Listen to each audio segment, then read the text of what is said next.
Hey, everybody. We're so glad you could join us for this discussion. We're going to give folks a few minutes to settle in, and then we'll get started.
We'll just give it a few more, maybe 30 seconds. Just thankful for everyone gathering here from coast to coast, wherever you're joining us from.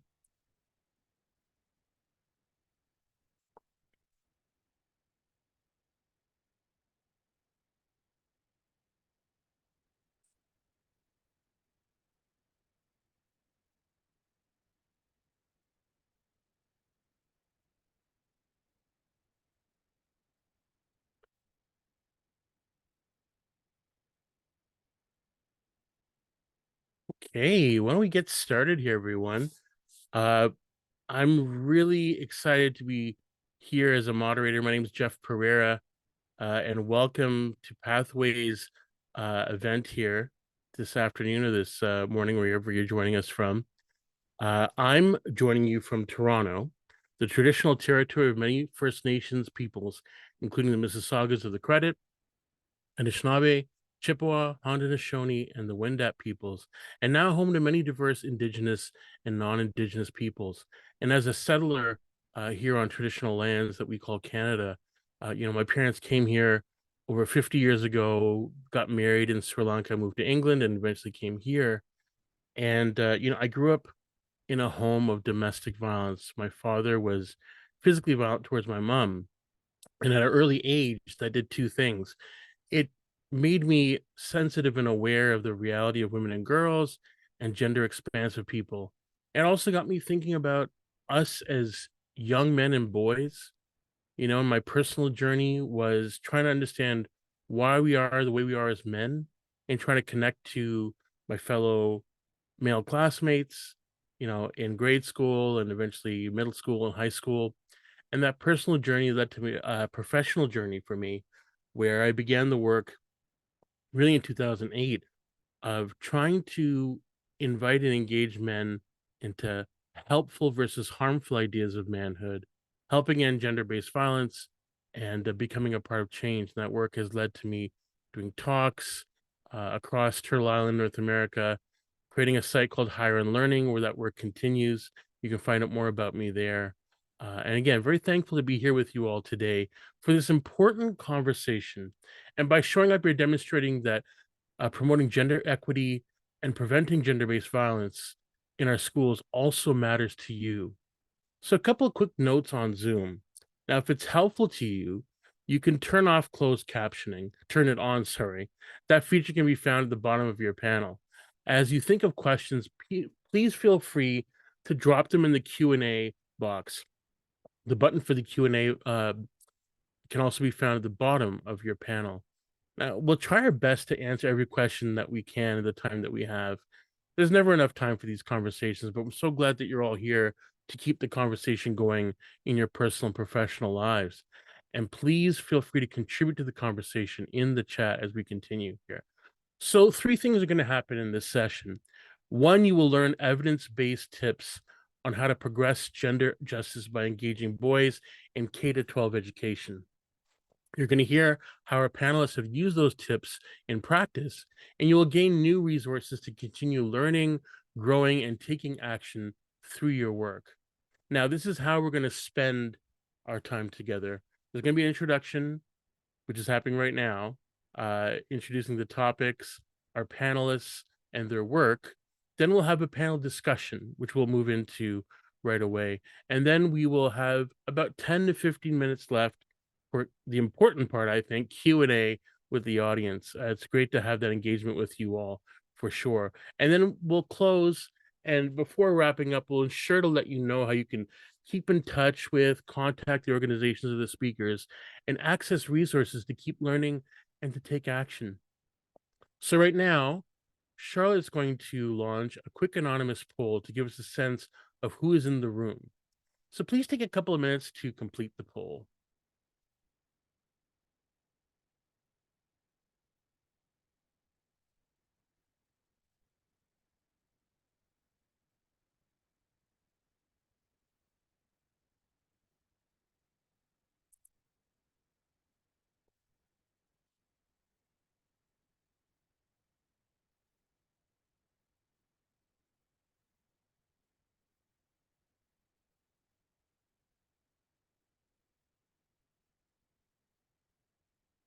Okay, we've got a variety of people of different genders joining us here for the conversation.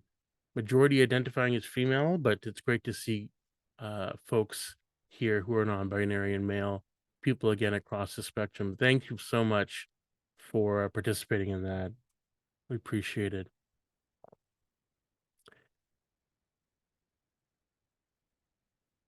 Now, before we get started, let's define some of the terms that we'll be referring to today. Firstly, what is gender justice? Gender justice is the actions that we can take that will both promote gender equity and reduce and ultimately eliminate gender-based oppression and violence. What is gender equity? Gender equity recognizes that we live in a patriarchal society in which women and gender expansive folks inherently experience inequities in terms of distribution of power, resources, representation, and access to opportunities. Gender equity is about recalibrating and redefining power, resources, and opportunities to correct those gaps. What is gender-based violence? Gender-based violence is harm that is perpetrated against a person or a group of people because of their actual or perceived sex, gender expression, and or gender identity. It's not limited to physical violence and can take many forms. Gender-based violence can happen as a form of social punishment for breaking the rules about gender. For instance, violence against queer and trans people might be directed at them for expressing themselves in ways that are inconsistent with existing and limiting gender expectations. Gender-based violence is a useful lens through which we can see patterns of violence related to power. Whenever a group of people is systemically disempowered, they're increasingly targeted for violence.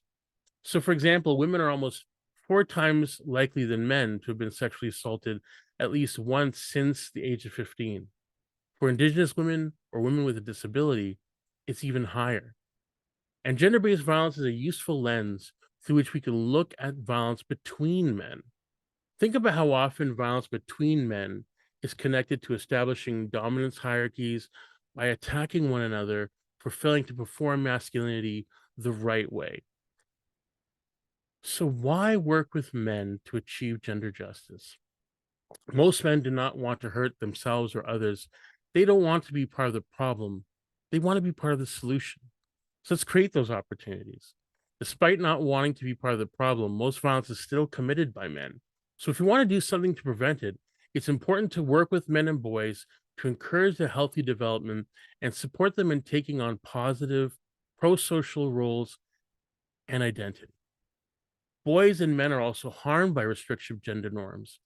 They deserve the safety and the freedom to be their truest selves and the deeper relationships and increased well-being they could have as a result. And lastly, the burden to repair and prevent harm shouldn't fall to women and gender diverse people alone. To go far, we go together. So, why work towards gender justice in K-12 education specifically. Gender stereotypes, norms, and expectations impact us from infancy, including within K-12 education, and shape how young people are expected to behave and what's considered acceptable. Pressure to conform to these stereotypes can harm young people's mental health, limit their authenticity, and contribute to bullying and harassment of peers. This particularly affects gender diverse and transgender youth, impacting not only their education and their wellness, but also their chances at living long and healthy lives. While there's growing acceptance for girls to engage in masculine activities, boys continue to be disencouraged from showing interest in feminine activities, limiting their development and self expression and leading to problems later in life, including relationship struggles, mental health issues, and a higher likelihood of engaging in violence. It also affects their views and treatment of women, gender diverse individuals, and queer people, feeding homophobic and transphobic attitudes. Educators and leaders in K-12 education have a unique opportunity to challenge these stereotypes, support positive social and emotional development, and promote healthier outcomes for all students. Okay, so now that we've established the context for our topic today, what is Pathways and why does it exist? Pathways is a project funded by Women and Gender Equality Canada and supported by Next Gen Men. The goals of Pathways are to connect gender justice practitioners like our panelists with community leaders like you who are hungry for change. Build a bridge between academic research and action. This is why our panel discussion today is based on research from SHIFT, the Project to End Domestic Violence. Increase the number of people, but especially men, doing gender justice work with men and boys where they live, work, play, worship, and study. Okay, so now on to the main event. Let's jump right on into this conversation. Our panelists bring deep and unique experiences of working to progressive gender justice and supporting meaningful change in K-12 educational settings. Their formal and informal roles represent a variety of entry points to this work, just like members of the Pathway community for engaging men and boys in gender justice. So what I'll do is I'll call on each of the panelists to briefly introduce themselves and share why gender justice in K-12 education matters to them. Let's start with Jeremiah Levin. Jeremiah, please tell us a bit about yourself and share why gender justice in K-12 education matters to them. Hey, thank you so much for the introduction, Jeff. Hello, everybody. Welcome. For me, for the last 5 years, I've been facilitating a program called Wise Guys. Wise Guys is a full-year healthy relationship sexual health course just for grade 9 boys and masculine youth. It's a program that started in Calgary well over 10 years ago, and now that program has been expanding all throughout Alberta and actually all throughout Canada. So if at any point in this talk, the Wise Guys program sparks your interest, you want to learn more about it, either reach out to me or just Google the Wise Guys program in Calgary, get in touch with them about it, and we can continue spreading this program across the country because it's a fantastic program.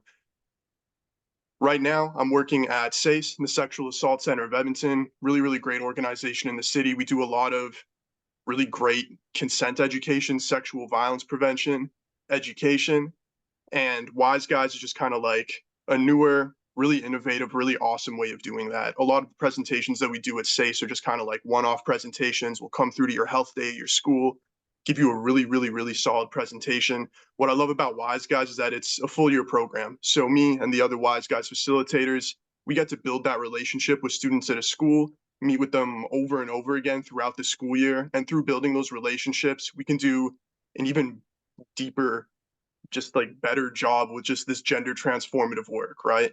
And Jeff, would you mind repeating that question to me? It's about gender justice and why it's important. Yeah, it's basically a little bit about why it matters. This education, this work matters to you. Amazing. Thank you, Jeff. Okay, so For me, I grew up pretty sheltered. I didn't really know too much about the world or anything going on in it. When I was in university, I started to learn about sexual violence, sexual assault, and I had that huge light bulb moment in my early 20s being like, whoa, that's still a problem? Oh my God.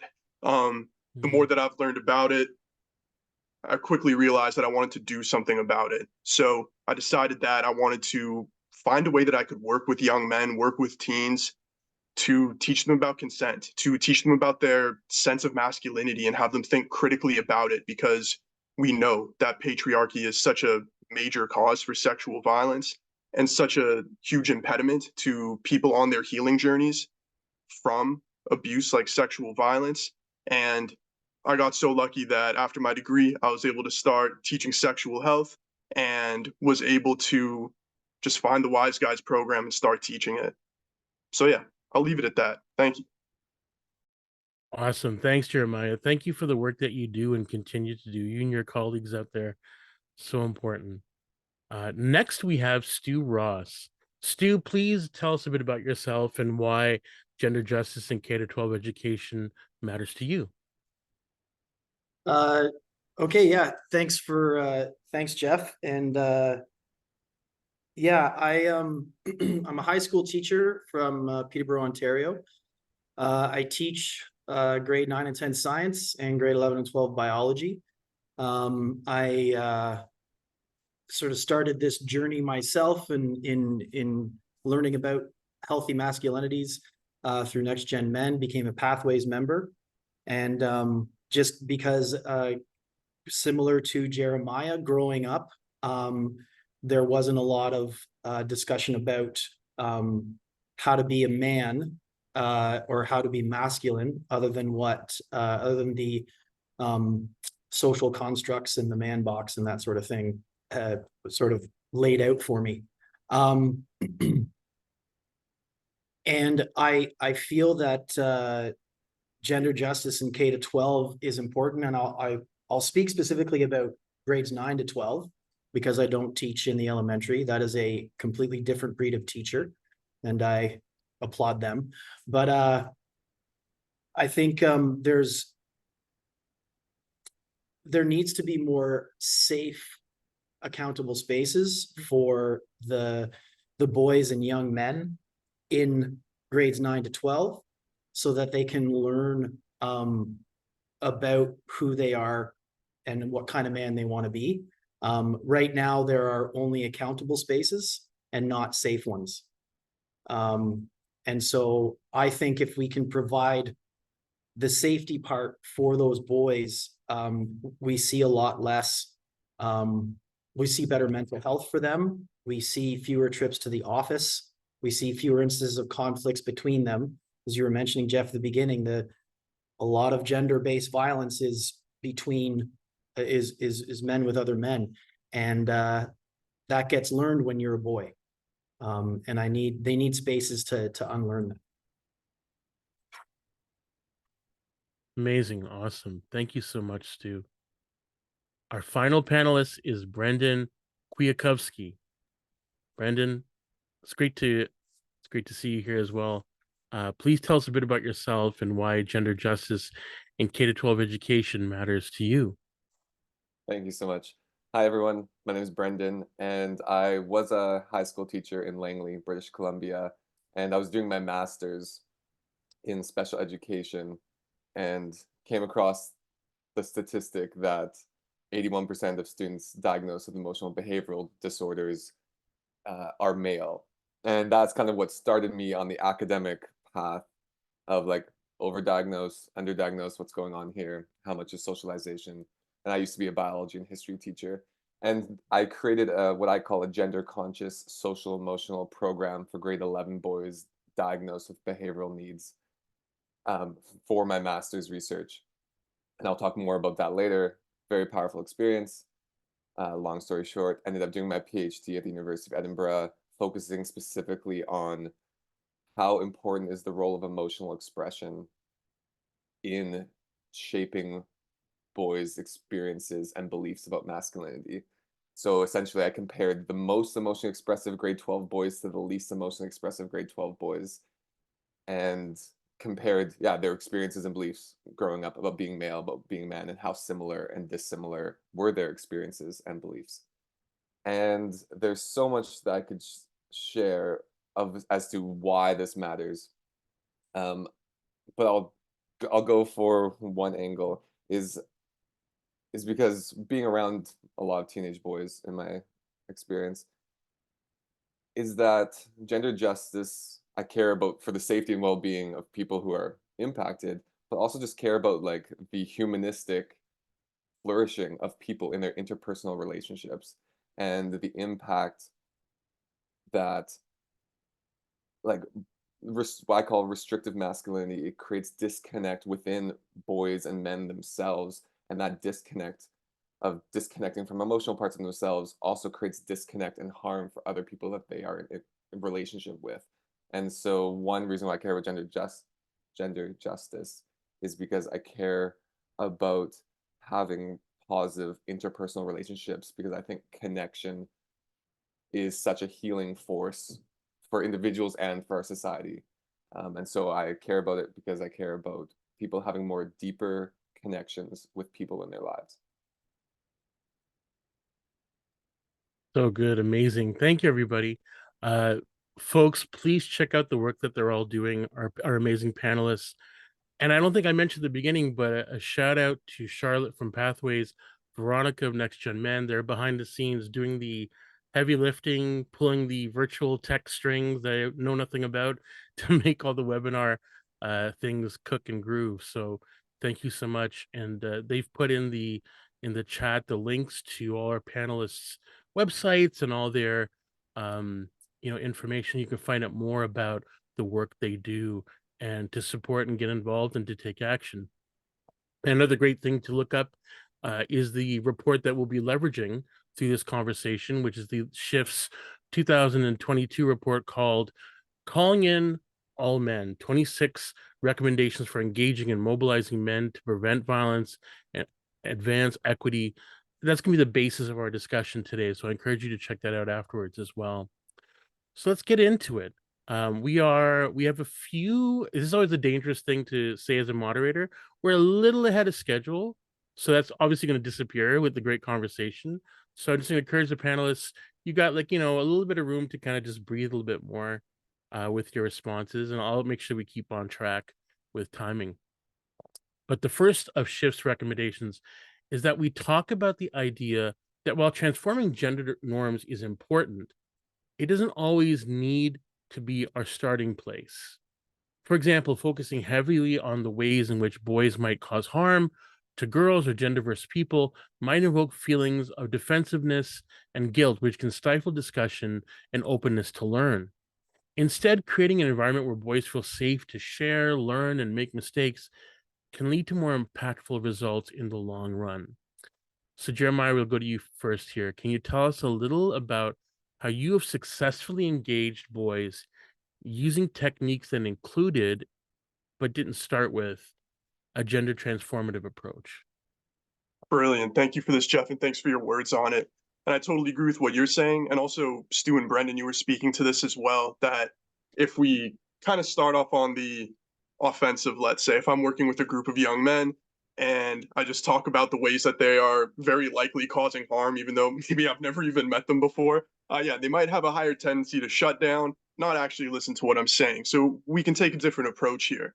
One practical tip that I'll give when I'm doing something, I guess when I'm doing Wise Guys too, but even if I'm doing just kind of a one-off presentation, I'm working with a group of students for the first time, and let's say I'm talking about something like consent or sexual violence prevention, and let's say a young masculine individual raises their hand, says something just super obnoxious. Maybe they're just trying to get a laugh out of somebody, but they say something awful. They say something that contributes to our culture of rape culture, and obviously my temptation is just to shut this kid down for the safety of the classroom. But for me, the way that I see it is that this kid has already said this thing. It's already been said. And as soon as I leave this school and I never see these students again, that kid is probably going to continue to act in that same way, or other students will feel emboldened to.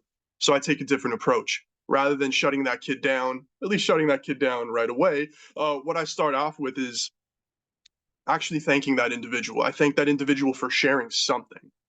So many students are so just embedded in their like student to teacher dynamic where they're really used to saying the wrong thing and getting called out for it. They're really used to just like yeah, getting kicked out of class, getting sent to the office. Maybe there's a part of them that's starting to enjoy that, or maybe there's that part of them that's just kind of in that negative spiral and they're like, that's who I am. I'm the kid that messes up, so I'm just going to keep messing up.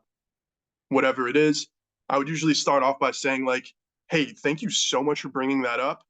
That's a really important point because that's a really common myth around sexual violence. So like, let's get into this." So when I do this, I'm able to simultaneously affirm and validate this individual for just being a part of the group, for just contributing and saying something, just being there as a human being in the room, while also pivoting from what that kid is saying to do the education work that I want to do. I can also like create some distance between that individual and the messed up thing that they said by being like, that's a really common myth. Instead of being like, hey, that's a messed up thing that you said, I can be like, that's a common myth. I hear this all the time, so I'm glad you brought it up. This is an important part of the conversation.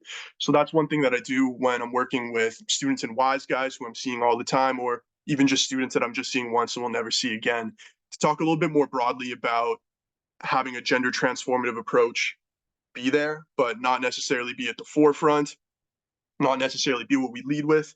To break down the Wise Guys program real quick, Wise Guys typically runs from like October to like June, and there's 4 modules, 4 units. So we start off with healthy relationships, including a lot of practical skills around that, which I'll get into later today. Then we have our glorious sexual health module. Then we have a module around gender, media, sexuality. We finish off with talking about human rights, advocacy, violence prevention, bystander intervention. So just looking at that curriculum, we're not getting into like direct gender transformative stuff till like over halfway through the curriculum, right? For me, I see gender transformation or gender transformative approach as kind of more of a paradigm, more of a lens, more of a theme, rather than just kind of like a topic that we need to speak about directly. I've noticed over my years doing this work that so much of this gender transformative stuff doesn't always happen through that direct conversation with students of being like, hey, let's draw the man box on the board and fill that up with like the stereotypes of masculinity. That's key. And I absolutely love that exercise. But I think so much of the gender transformative theme, the gender transformative paradigm shift actually takes place just through role modeling. People like Stu, Brendan, Jeff, myself, when I'm doing this work, just role modeling the way that we show up as masculine people and as really caring people, people that are there to build those connections and like hold that emotional space. Stu, I love what you were saying earlier about like safe spaces for our masculine students to like be able to express themselves and feel their emotions. I think so much that gender transformative approach takes place there. And I can share a quick anecdote on that. So something that research has shown about the Wise Guys program, there's been research from the University of Calgary Department of Social Work, also a group called Hope Lab, which is connected to them, that's done research on the Wise Guys program for years. And something that they found is that principals, assistant principals would often say, by the time the Wise Guys program has ran 3 years in a row, so first grade 9 group, and then those kids who are in grade 7, they're now there and they're taking the program to like run through that whole 3-year junior high cycle. There's a wholesale culture change in the school. With Wise Guys, we're only working with a group of like 12 to 15 students a year, but we see this like really positive ripple effect where after 3 years in a row, there's wholesale culture change at the school. So just this year, one of the schools that I'm working with, I've just hit that 3-year milestone with them. About a month or two into the program, I spoke with an assistant principal there, and she was saying, I'm really glad you're here because since you've been here, we've actually seen a decrease in misogyny, just like in the school. And I'm like, that's amazing. Like, what's going on? What she said was that at the beginning of the school year, there was a lot of boys who were just blurting out and saying a lot of misogynist stuff just in the hallways, just in the school in general, even going so far out to be like cussing out female teachers just in the hallways. She said that they were intervening as staff and it wasn't really working. But since me and my co-facilitator Liam, who's not here today, since we've been running the program for a couple months, there's been a significant decrease in that. She was like, thank you for this. Oh, dang, I hope Jeff's power comes back. The funny thing about this story to me was that we were only a couple months into the program. We did not get to doing this whole direct gender transformative approach. I think I barely even said the word masculinity to these students. We didn't even really talk that much about misogyny at all. We were really just talking about healthy relationship skills. But I think the most important thing is that we were able to build off that culture change that we've been slowly building in this school. And all I had to do for a couple months was just be there as like a safe masculine person, um, holding that space for these students to just be there, express their emotions and learn about this stuff. And I could really role model that approach. And I think they really took it on. So yeah, that's what I'll share for you for now. Thank you. Thanks, Jeremiah. Yeah, for this is such a fun host shifting. I feel like the Wizard of Oz when they pull back the curtain and you see the guy like behind. That's me right now on the Zoom. So hey everyone, I'm Veronica. Thank you so much, Jeremiah, for sharing that. And I think it really speaks to the power of just like relationships, right? To actually heal and transform people, which is similar to what Brendan had kind of mentioned to us at the beginning as well. Awesome. So Stu, I'm coming to you now, and we are talking about this recommendation. So this is about the power of the messenger, and I feel like there might be some overlap between maybe what Jeremiah had just shared. So through their research, Shift has found that the messenger can be a deciding factor in determining the receptivity of the message targets, kind of like, yeah, are you going to internalize this information or push it away, kind of just based on who is telling it to you. So Stu, can you tell us a bit about your experience of this recommendation when doing gender justice work with boys at school?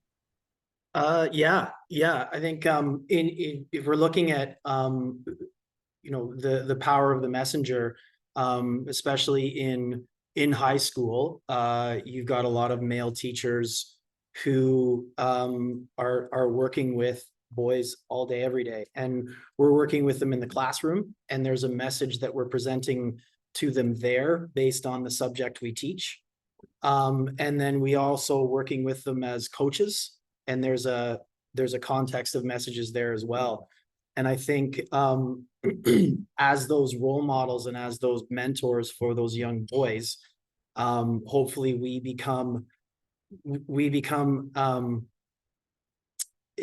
an influencer that is beyond social media, and it's very important for us to plant the right seeds for those boys. So kind of to go back with when Jeremiah was speaking to that culture shift that the schools were noticing, it all depends on the seeds you plant and what message you want to start with. And the big thing is to be curious with those boys, those young men, and not judgmental. And that's key in creating that safe space.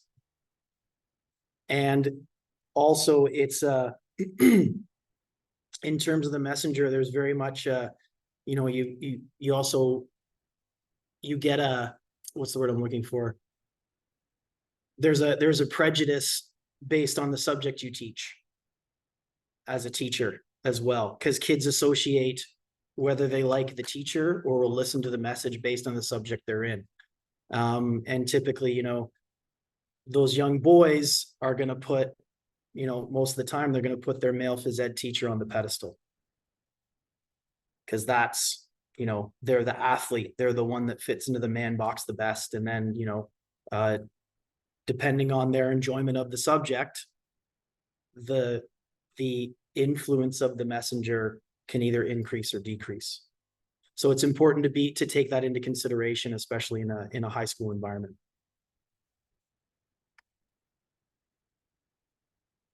Thank you, Stu. Sorry, everybody. It's a bit of a windstorm out here in Toronto, and it must have, it's the winds of change came through and blew through and knocked down my internet for a little bit. So I got to push back against the storms of patriarchy here, but here we go, continuing. Thank you so much, Stu. Thank you, everyone, for helping me out here. So coming over to you now, Brendan, and the next idea from Shift's report is that we should use more creative methods to motivate men and keep them at the table. Could you tell us how you use more creative methods to engage the boys you work with? Definitely.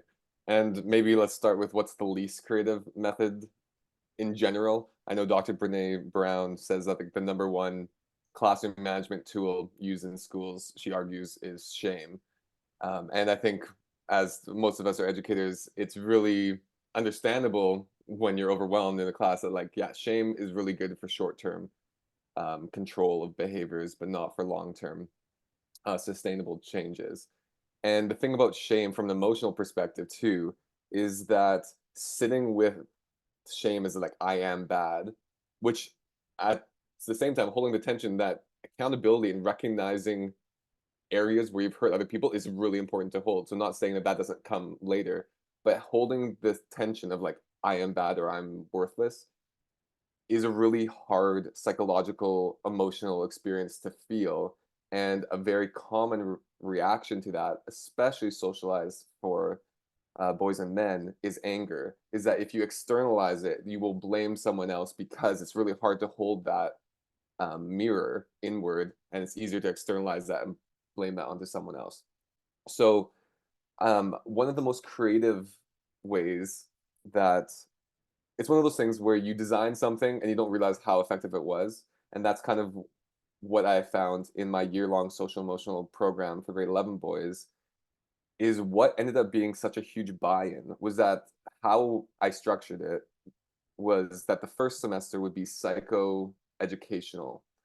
Essentially, it'd be relationship building with me and my counselor, teacher counselor colleague. We would lead this boys group and we'd have lots of discussions, some activities, just building relationships and talking about emotions, gender, justice, and things like that. But what was the huge buy-in is that in the second semester, they went to a nearby elementary school and mentored grade 6 and 7 boys who were also had behavioral difficulties. And that was the huge reason why the boys were so much more receptive to getting the psychoeducational part, because it was not like, I don't need this. It's like, oh, I'm going to need this because I'm going to help someone else. It was kind of like a way to build off of their desire to actually, like, one of the biggest myths is I think that can be perpetuated about teenage boys is that they don't care. And my research really speaks to that they actually deeply do care about other people. Like a huge reason why they don't share their emotions is because they don't want to be a burden. They don't want to bring other people down. And so I think if you channel into that, the notion that they do care and they do care about other people and use that for good, that is one creative method that I found great success in. Is that, and I'll tell you one more story that was actually just so powerful. Was one of the times driving these boys back from the elementary school after they had worked and tried to mentor and speak with their little buddies. They were talking in the car back, and they were talking about this one student, this one elementary school boy, and they're just like, oh, he's crazy. He's off, like he's off the chains. I forget even the expression. And the one boy that I had personally the hardest time to reach in our group, in the high school group, he was just silent for a moment, and usually he's not that silent.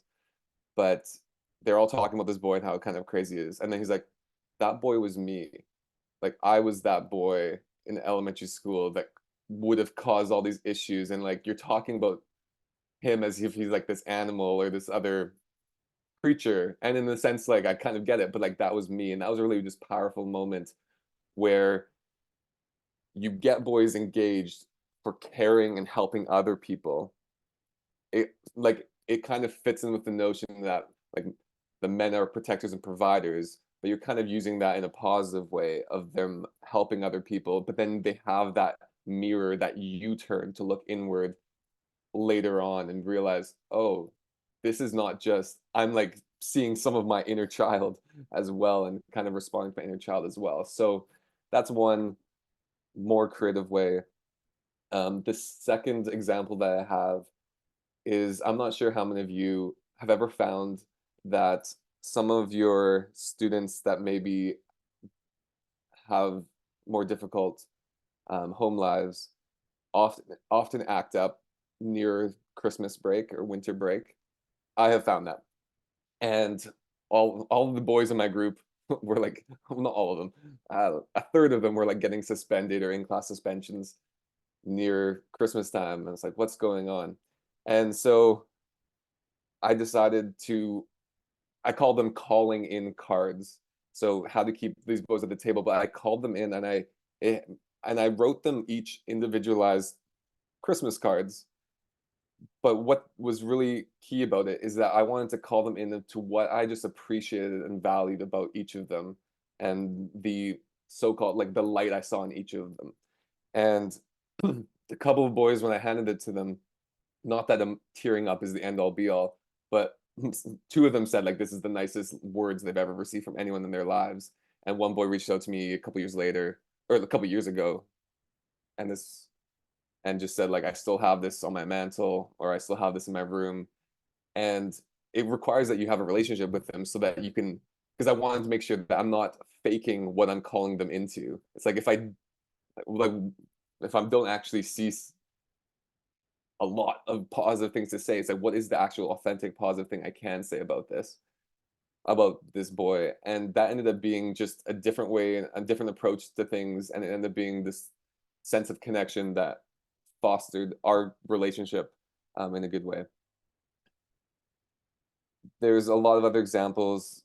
I think sometimes when we think about how to be creative, we can kind of reduce things to like, let's give them pizza. And I think like that's not like a terrible thing if you have a budget for doing things like that. But it's also not like a one-trick pony. That like creativity doesn't need to be like, oh, I need to be so novel all the time. It kind of comes down to me, at least. I think it's more about what's like a really authentic thing. And I realized that being authentic was like writing down a card and making Christmas cards for each of the boys. And so doing what feels authentic for you, I think that is going like I teach at a local university, and I train prospective teachers. And one of the things I keep on saying is that you don't model your teaching style after me. Like the best teacher you can be is being the most authentic you that you are. And that's what we need. And so that's like anyone who's leading a program like has to have that authentic piece in them, and it's going to always be a bit different. And so I think doing what's creative for you and what's authentic for you, I think is automatically going to land better.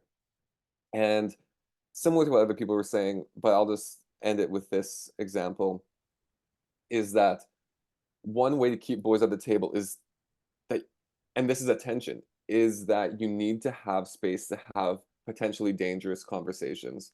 And what I mean by that is when I did this program, we ended up scrapping my whole plan for the 1.5 hours that we were meeting, because I started with this viral clip of this like middle school age boy like hitting on a girl, and she was riding past on a bike, and she gave him the middle finger, and then he threw the basketball at her bike, and then she falls over.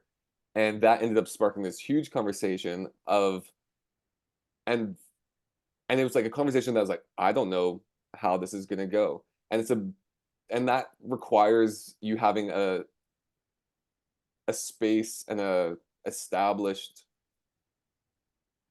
routine or rules about like what's safe and what's, how do we be respectful but have difference of opinions. And I'm glad that I sat back and let these boys discuss for a while, because there's a tendency to want to jump in when a bunch of boys were saying that the boy was totally justified in throwing the ball at this girl and hurting her to an escalating extent.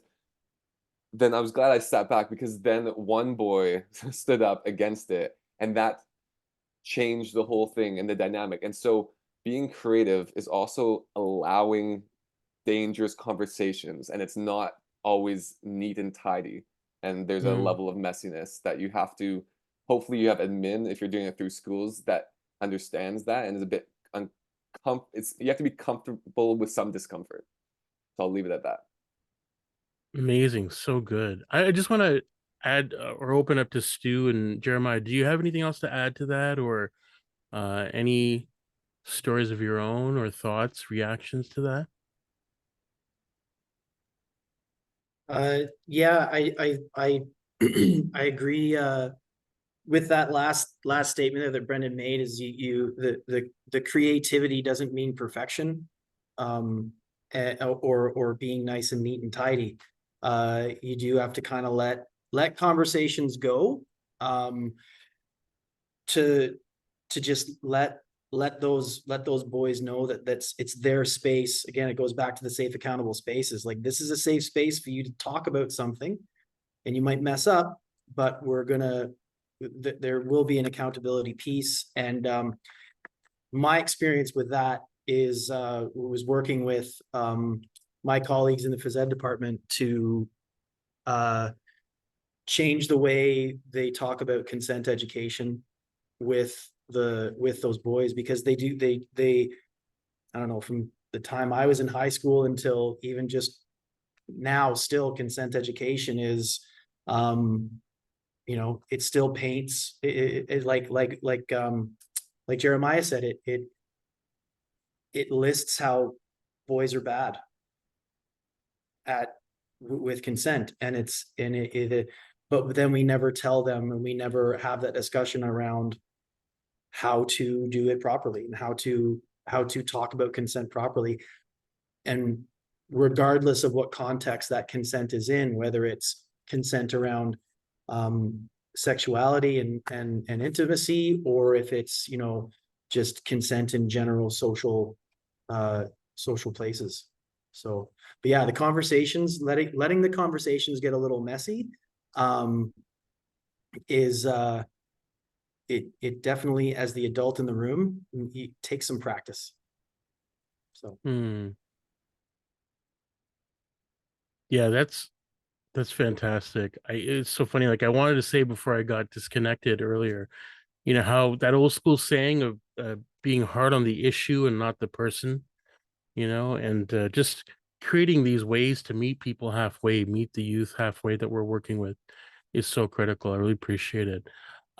Just a reminder to folks that are, before we go to the next question, for our attendees, that you can submit questions in the Q&A box, and we'll get to them shortly. But on to the next question here. The recommendation we're looking at next is about the importance of integrating nonviolent communication and conflict resolution capacities into efforts to engage men. So, Jeremiah, could you tell us a little about how you've used nonviolent communication in your work engaging boys, and what has been the outcome? Absolutely. Thank you, Jeff. So going back to this Wise Guys program, which, as you can tell, I'm rather obsessed with. Early on in the program, there's actually a whole activity built around just introducing nonviolent communication with like that classic formula, like someone's in a conflict and they can say the following paragraph, kind of mad libs this and like fill it in. I feel blank when you blank. Can we blank? Like, what's the solution here that we can do together? And then check in with that person. How do you feel about that? So I feel blank. What are the emotions that I'm feeling around this difficult experience? When you blank, like, what's the thing this other person is doing, or what's the situation that's causing these difficult emotions? Can we blank? What's the solution here? How can we move forward? And then check in with that person. How did they feel about it? So we introduced that really early on as an amazing skill that people can practice. They can hone that skill around communication, and they can bring it into any conflict they experience in relationships. And this is a point in the curriculum where we're like, okay, like, even though this is kind of a sex ed program, like, these relationship skills are applicable to literally every relationship, every connection. This isn't just about when you're with a romantic partner. This is about like arguments with parents or other people in your home life. This is like, if you get in trouble with the principal, like, you can start using this stuff. So something that we've been doing with the Wise Guys program is that when we're running this program in a school, I just write the formula on the whiteboard and I keep it there the whole year. So when inevitably conflict arises between students, maybe a student says something very disrespectful because, again, they're just trying to crack a joke or whatever, I can use that formula to be like, hey, like, I feel upset or I feel disrespected when I hear you say something like that. Can we keep in mind the ground rules that we have? How do you feel about that? And I'll like point to the whiteboard being like, hey, see, look, like, that's the thing I'm doing. Like, this worked, right? This is way better than me like snapping or getting like really frustrated about this. when students are having arguments with each other, I point back to the board. When we're talking about different scenarios, hypothetical scenarios that people might find themselves in when it comes to the sexual health education content that we do in the program, relationship content like healthy versus unhealthy versus even abusive or toxic relationships, I can bring up a hypothetical being like, look, two people are in a relationship, this type of thing is happening. Would y'all say this is toxic? Students are like, yeah, this is toxic. Then I ask the next question. If you were in that situation, what could you say to try and move away from that place of toxicity, to try and figure out what to do next? I point to the formula on the board and students kind of grapple with it. One piece of I think one piece of advice that I would give to this, I think a lot of people that are familiar with nonviolent communication are probably already thinking this or probably already know this, is that the formula is a beautiful thing. The formula is also a very clunky thing. So if someone is in a certain like tense situation and all of a sudden they like launch into this like paragraph long rigmarole, that might not feel very appropriate to the situation. Let's say two people are in an argument and they're just texting each other, just kind of like one sentence, one line texts, and all of a sudden one person comes through with this whole paragraph. I feel this when you do this.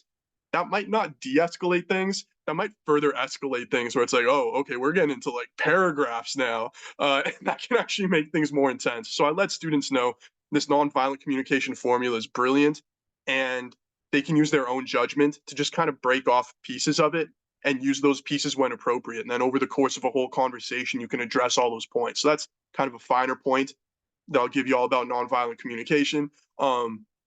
Quick story that I can share with y'all. A couple of years ago, one of my Wise Guys groups, I was working with a group that had a lot of learning challenges, a lot of challenges around verbal communication. I had one particular neurodivergent student, very neurospicy individual, and communication was just really difficult. I was always kind of struggling to figure out what this student was talking about. They would occasionally just kind of like blurt out one line or another. After a while, I was able to kind of get a dynamic of communication with this person, but it was still difficult. The EA who was in the room with us let me know that this student, though 14 years old, is kind of mentally more in line with like a neurotypical 7-year-old and kind of their functioning. That's where they were at with their communication. Came to find out that the student had a lot of really difficult things going on in his life, and he was currently living at a group home. So many times during the year when I'd ask a question and he'd like blurt out something like that was either hard for me to figure out or it was just honestly really funny, I kept pointing back to the nonviolent communication formula that I had written on the board. And sometimes he'd be able to be like kind of throw an emotion word in there and be like, I feel happy, I feel sad. And I'd be like, yes, like amazing. One day I came to the class and this student actually had a lot more to say. He like sat me down. He was like, Jeremiah, like I gotta tell you this story. And I was like, what's going on? What he told me was that he was getting in trouble with staff at the group home. He was just kind of like, having a bit of an outburst as he was wont to do. And he said that he was able to communicate with them. And he said, I told him that I was sad about my family. I told him at my group home that I was feeling sad, and I used the assertive communication formula. I opened up. What the student said is that the staff really liked that. And the staff was like, where did you get this? And the kid was like, Wise Guys. I got this from Wise Guys.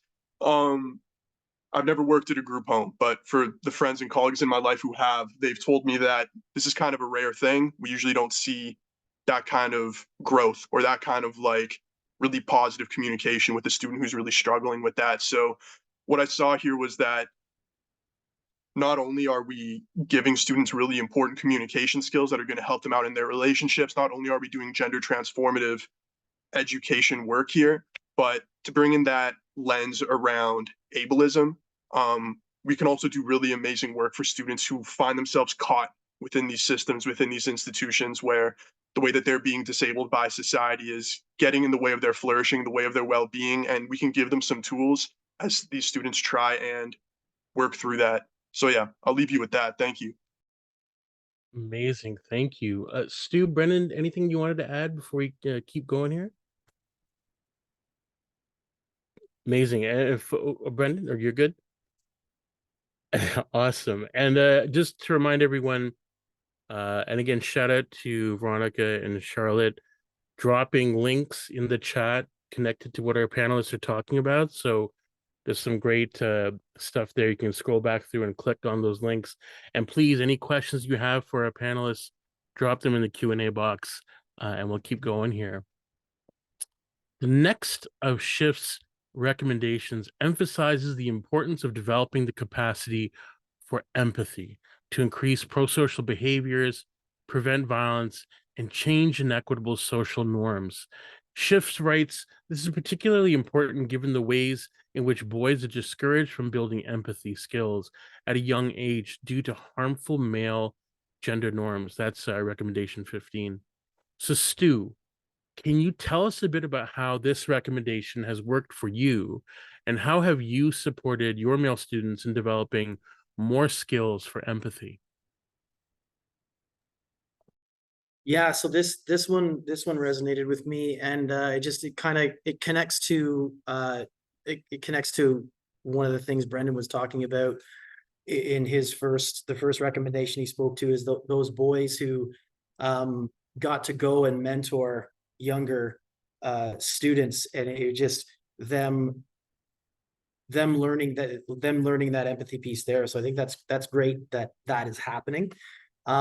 But we here at the school I'm teaching at, again, it's the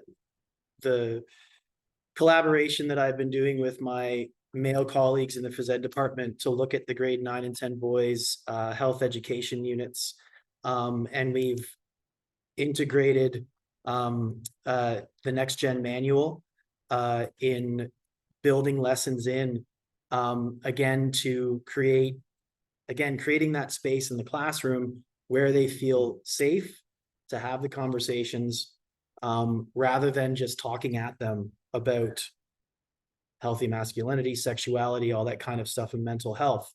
And it really, again, it was the eye-opening one for the students, as well as myself and my male colleagues, was the man box activity. We had 3 different classes do it.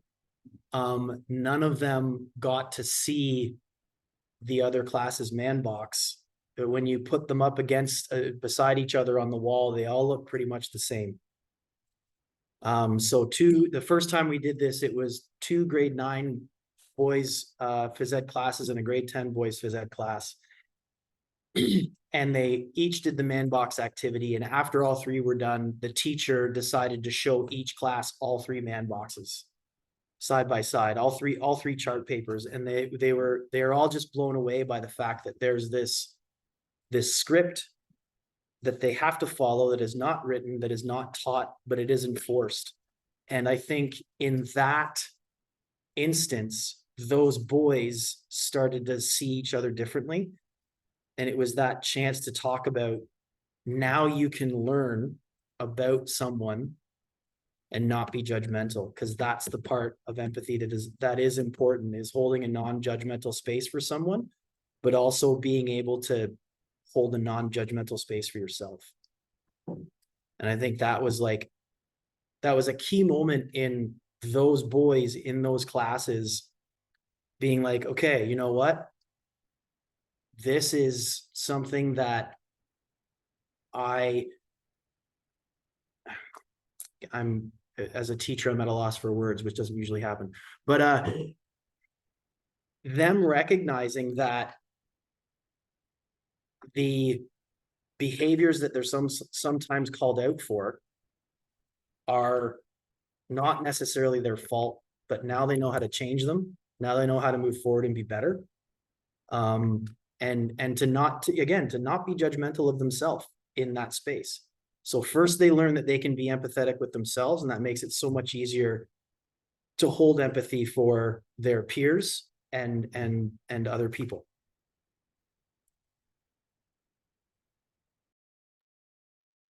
Amazing, so good. I'm just so thankful for all of you and your insights and the work that you're all doing and sharing this with us.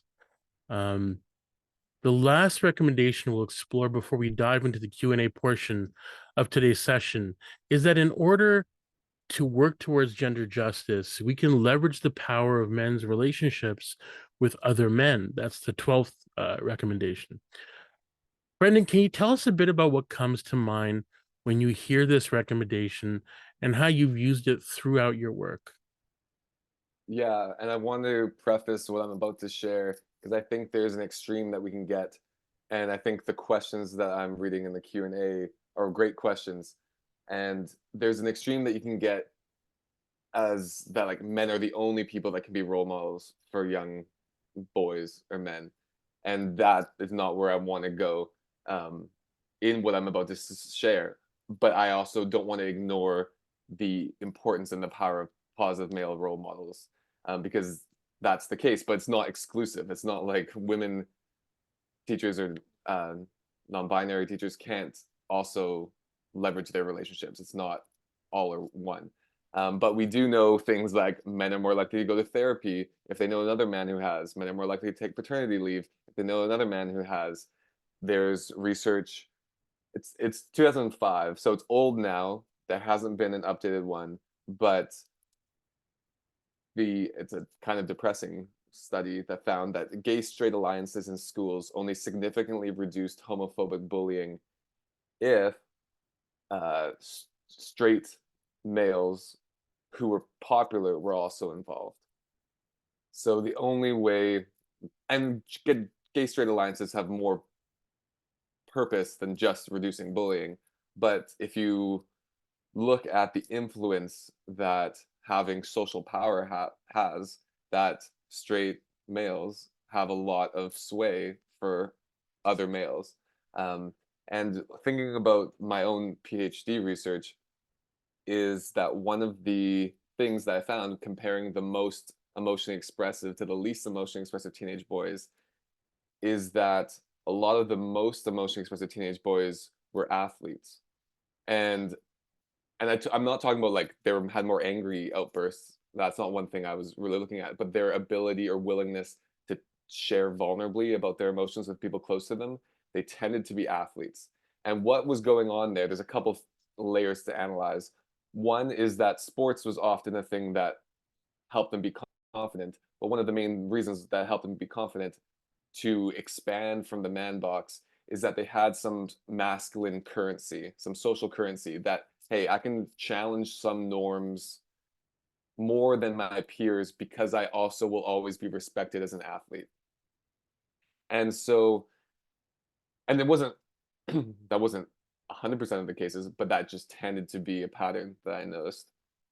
And so when you're choosing, like, I don't know, do we call this the tap on the shoulder approach? But as a teacher, you know which you can know which students have a lot of influence around their peer group. For instance, in my own boys group that I ran, 3 of the boys gave me tentative answers about whether they were going to join until one boy that was kind of like the leader of the group, he was all in, and then they're like, okay, we're all in. Sorry. So definitely leveraging boys' power for good, tapping them on the shoulder. Like I think that kind of goes back to even to my Christmas card thing. Is that some of those boys I know were like natural leaders of who their peers looked up to, and how to use that, call them into something greater. And oh yeah, and in this recommendation that Shift mentions, um, I found it interesting, and I would agree, is that like I read lots of anti-feminist stuff and feminist stuff and approaches, and you might not know it on the internet, but they have a place where they actually come to agree upon, and that is talking about fathers and boys and men analyzing their relationships with their fathers. They might have different end goals or things like that, but focusing on boys uh, interrogating or just reflecting on the relationship with their fathers is a huge access point to all of this work or a lot of this work, whether we're talking about, yeah, how did our fathers relate to our mothers, or to in a heterosexual relationship, how did our fathers, yeah, what did they teach us about gender or all these other things. That's kind of another type of relationship to leverage in these conversations. And I'm going to share probably one of my favorite approaches. I call this a masculinity vaccination. It's based off of, I don't know if any of you know Dr. Becky. She is probably one of my favorite parenting experts. Dr. Becky Goodenside is her handle. Great content. And she talks about emotional vaccinations for deeply feeling kids in terms of a vaccination being like you tell them, you prepare them for their emotional experience if they're going to be anxious, so that when they go through the thing, they kind of already know what's to come that could be anxious, and then they are more able to be resilient and regulate their emotions when they actually experiencing it for real. And so I've borrowed that or stolen that and added my version of masculinity vaccinations, which is I think when we talk about leveraging the power of men's relationships with other men is also just being very open about what other men are going through, because I think where the unhealthy aspects of masculinity thrive in is in the silence or the assumed thing that the guy next to me is thinking one way, when I am so confident in reading tons of research and conducting my own research. I am so confident that in a group of boys there'll at least be one other boy that does not want to be misogynistic, a sexist, or they want a more deeper emotional connection, and they're not alone in that. But the thing is that when guys are in groups, especially when boys are in groups, especially, they all think that someone is more sexist or misogynistic or doesn't want emotional connection as they do. And that's like one of the saddest things about my research is that I had all these boys telling me that they want deeper emotional relationships with other boys in their lives, but all of them thought that no other boys thought no other boys wanted that. But they're all telling me that they want that. And so it's kind of like the keeping up with the Joneses. There was a study in the States that tried to reduce binge drinking on college campuses. And I think 6 college campuses on the East Coast were involved in this. And what they did, it was very simple. They found that they could reduce binge drinking up to like 23% on US campuses. All they did is that they polled the students about how often do you think other people, how many drinks per week do you think other people on campus do? And then how many drinks per week do you partake in on average? And unsurprisingly, everyone assumes everyone binge drinks way more than they actually do. And they just posted those results. And as soon as people saw that, just by simply seeing that people partake in binge drinking like way less than people assume, that alone reduced binge drinking up to 23% at some of these colleges. And I think using those same principles is like exposing the facade of projecting, or what's the word I'm looking for when you're trying to present yourself. Um, the word's not coming to me. I'm sure it'll come to me in a moment. But you're, oh man, now that's bothering me. Performing. Performing. You're, it's a P word as well, but that one works. Like you're performing to other people's perceived levels of where you think you need to be. And so I'm just exposing that, and that boys actually, yeah, that most boys and men are not actually, yeah, that they're being more performative than they actually want to be, and exposing that is what I think of when I think about leveraging the power of men's relationships with other men, is also exposing the actual vulnerable heart of what most boys and men actually want. So good. We got a couple of minutes, Stu. Jeremiah, anything to add to that before we move forward? I just, I think about, like how when we work out to develop our physical muscle, we spot each other. I think that in developing our emotional muscle, that how you think about how we can spot each other in so many different ways emotionally, encourage growth together. And that's some great examples there, Brendan. Thank you so much. And thank you everybody in the chat. There's some beautiful comments in there. I encourage you to check those out as we keep moving here. And just before we jump into the Q&A portion, and I see a couple of questions in the Q&A, please keep them coming through if you have others to ask our amazing panelists here. We have another quick audience poll for you all to see which recommendations or strategies you'd like to learn more about. So we're going to get that There it is. Check that out. Answer some of those there.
Okay.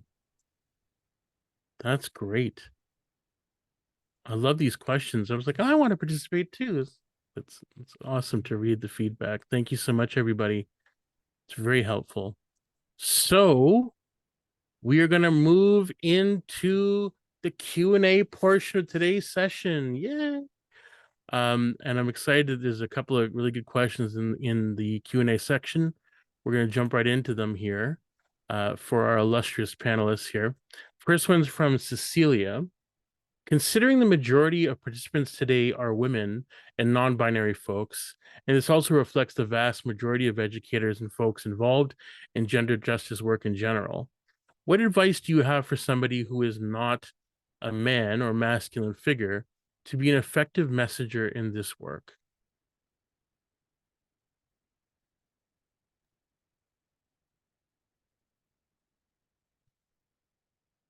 I can easily go if that's fine. Yeah, go for it.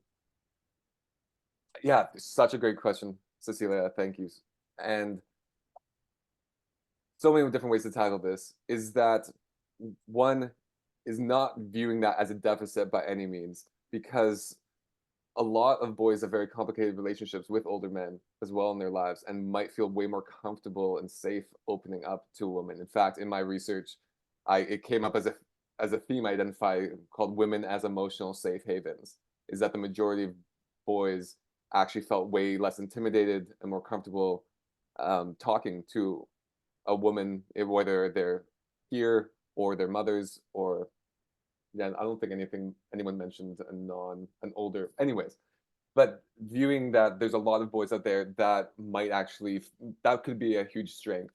And I think another important thing is just one way that I always lead groups is coming with a lot of authenticity and vulnerability right away, and just naming that at the start, like naming your positionality. That, you know what, like why are you here as a woman? Why does this matter to you? Because I think it's really important. I don't love it when guys groups are all boys groups are always separated and there's no intersection or relationship with other gender identities, because it's so important and valuable hearing another gender's experience being in the world. And I share this on one of my resources. I created a resource on my website that's free to download with lesson plans, how to talk to your teenagers about Andrew Tate. And one of the things is that, like, it's really important, like, if you know the things Andrew Tate has said about women and you're a woman, like, it's important for boys to hear how that impacts you as well. And so approaching it from your own positionality is a strength and not a weakness. There's going to be some reality things that I know that some women intervention leaders that I know sometimes have been with boys that will not listen to them all, or are like extremely misogynistic and sexist, where I've had to come in, or a male has had to come in and do it together, but it's been in a way that, like, for reconciliation and accountability. And so there are some practical things and difficulties that I know that, like, women presenters can experience more misogyny or sexist comments or things like that than male presenters. And so I don't want to overlook or unacknowledge that there is some tangible ways in which misogyny and sexism might even influence a woman presenter compared to a male presenter. And yeah, I have more to say, but I'll let the other panelists speak about that if they want.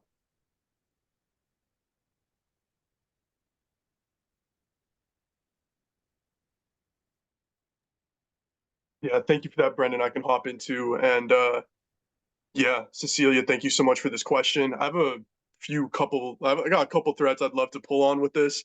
One is that similar to Brendan, I really do want to acknowledge that like doing this kind of work is just easier for me. Like when I walk into a group of grade 9 boys, just right off the bat, they're like, "Whoa, this dude has a beard. Like, cool. Like, I want to listen to him." Uh, that's that glass escalator effect, right? When we're talking about someone like myself working at a place like SACE, Sexual Assault Center of Edmonton, doing something that's traditionally been feminized women's work, I get elevated really quickly with that, right? Yeah, beard privilege for sure, right?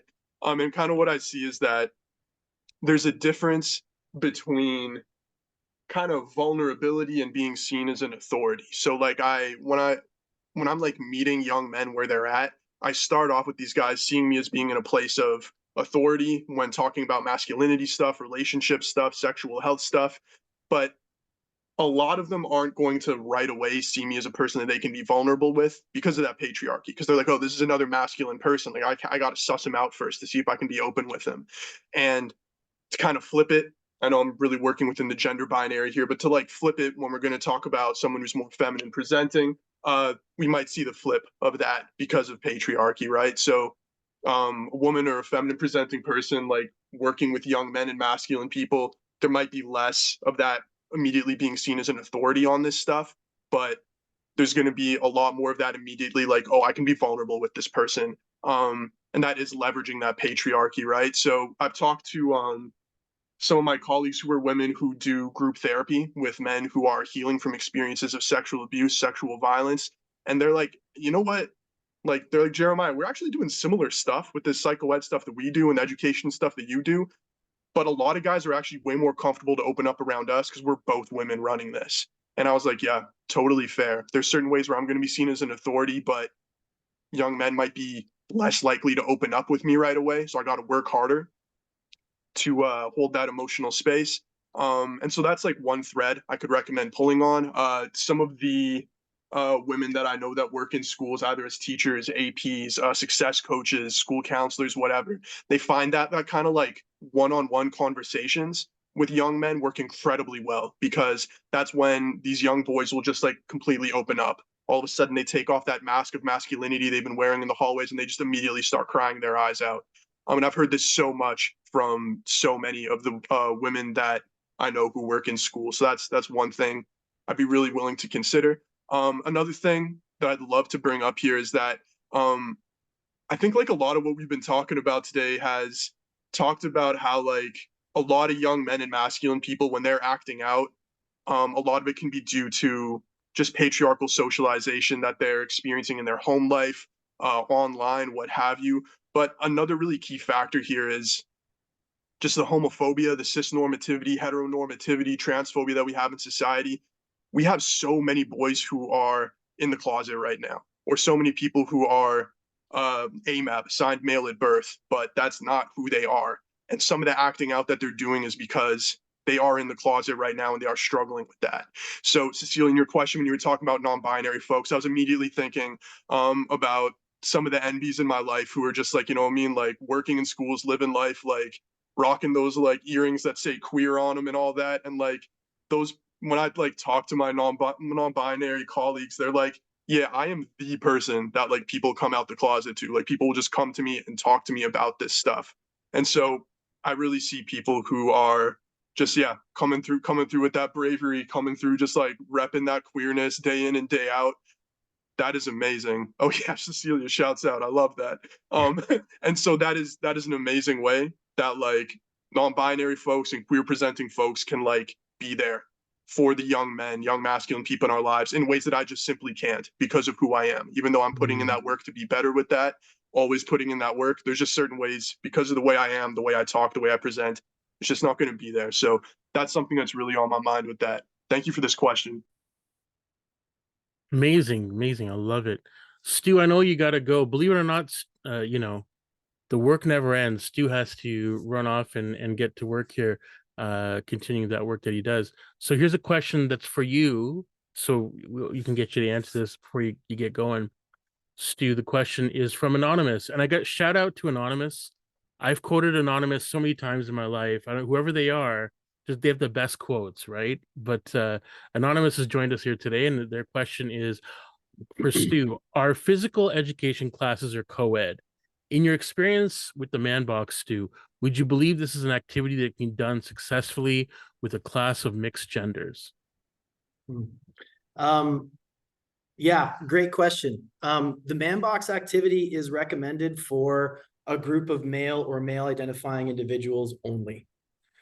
And the reason is because the non-male and non-male identifying individuals will easily take over the conversation in a way that they can identify, they can tear apart that man box immediately. And they know, it's like the some of the best, it's like saying women are very much more qualified to speak about unhealthy masculinity because they see it from the outside. So it's one of those things where if you're doing it for the first time, I would not mix up the genders, because even in that, just a group of male and male identifying individuals, the conversation, to go back to what Brendan and Jeremiah have both said already, the conversation is going to get messy. And it can get even messier. And if you're not prepared for a really messy creative conversation, then I would recommend keeping it to male and male identifying individuals the first time you're doing a man box activity. That being said, I had the chance to do it with an English class where some of the boys in that English class had done the man box activity already.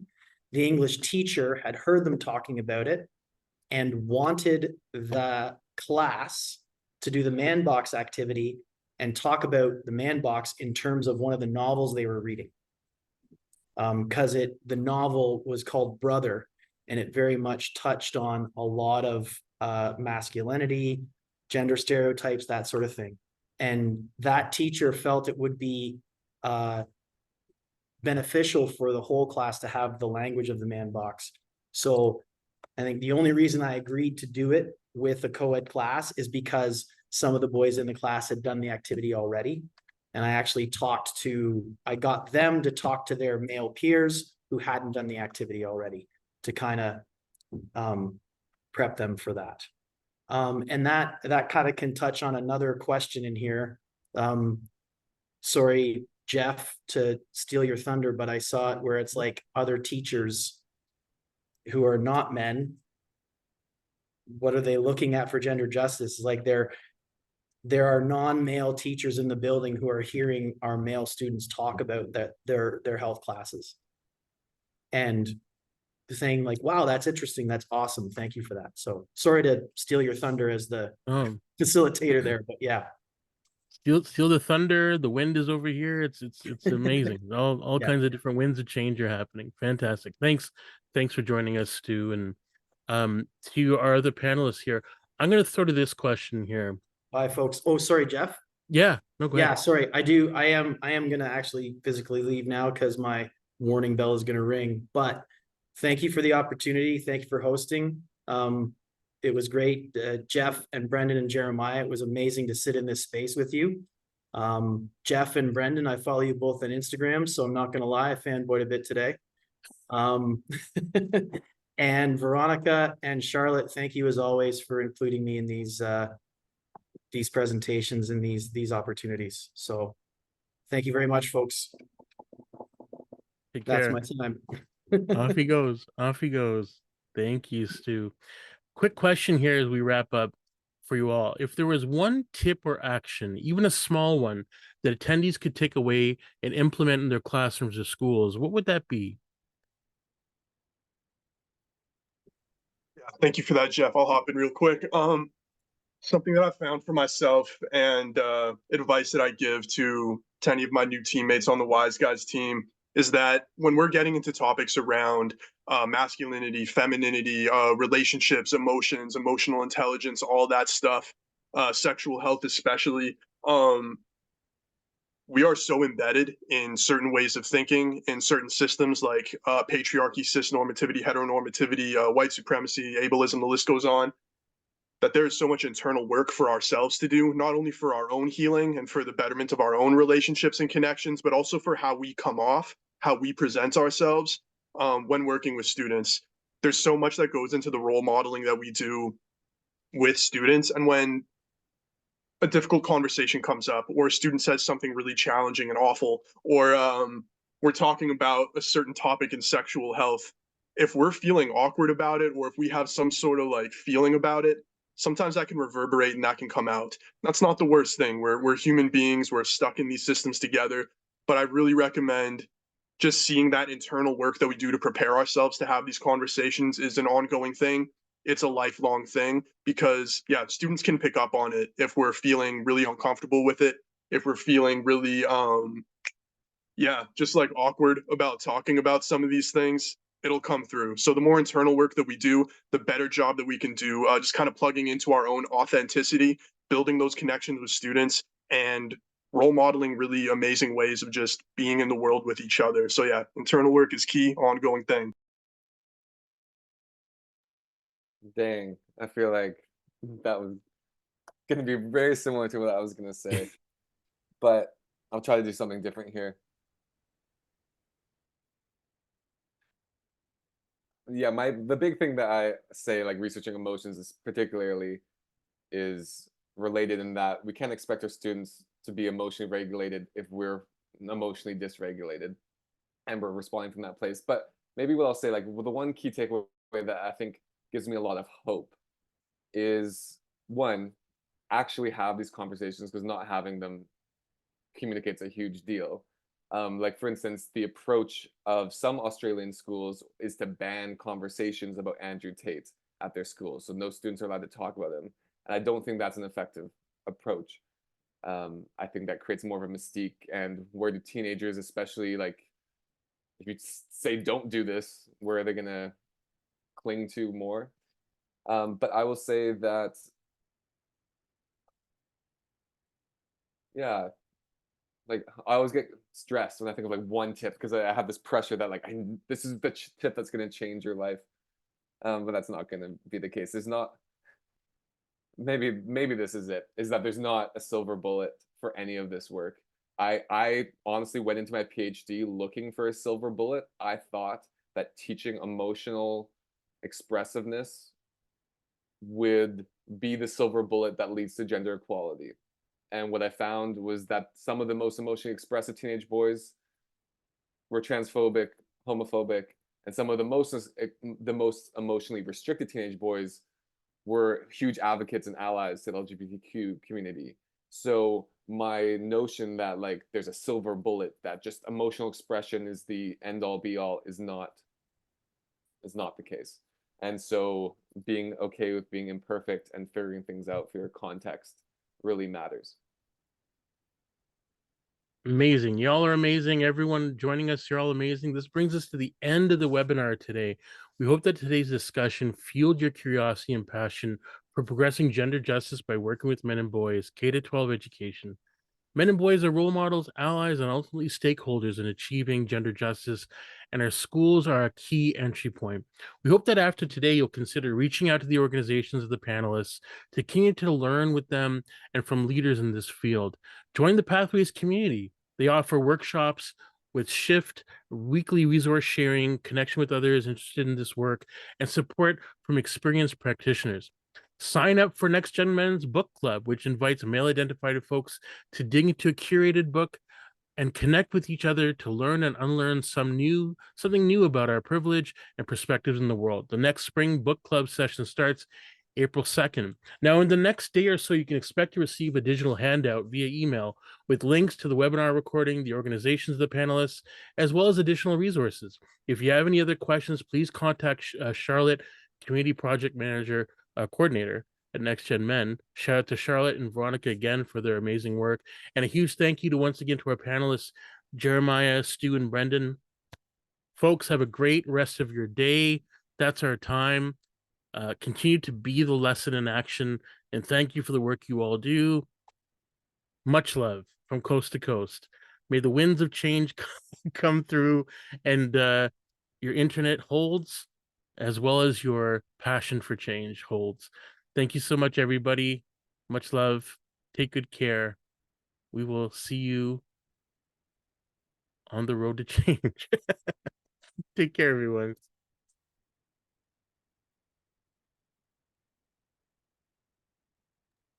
Voila. Thanks for this, Awesome. everybody. Yeah, thank you. Thanks, Jeff. Thanks, Jeremiah. It was nice to meet you. Very nice to meet you. Yeah. It's great to be with you all. So good. All right, I'm cutting this off. Peace. Bye, guys. Bye.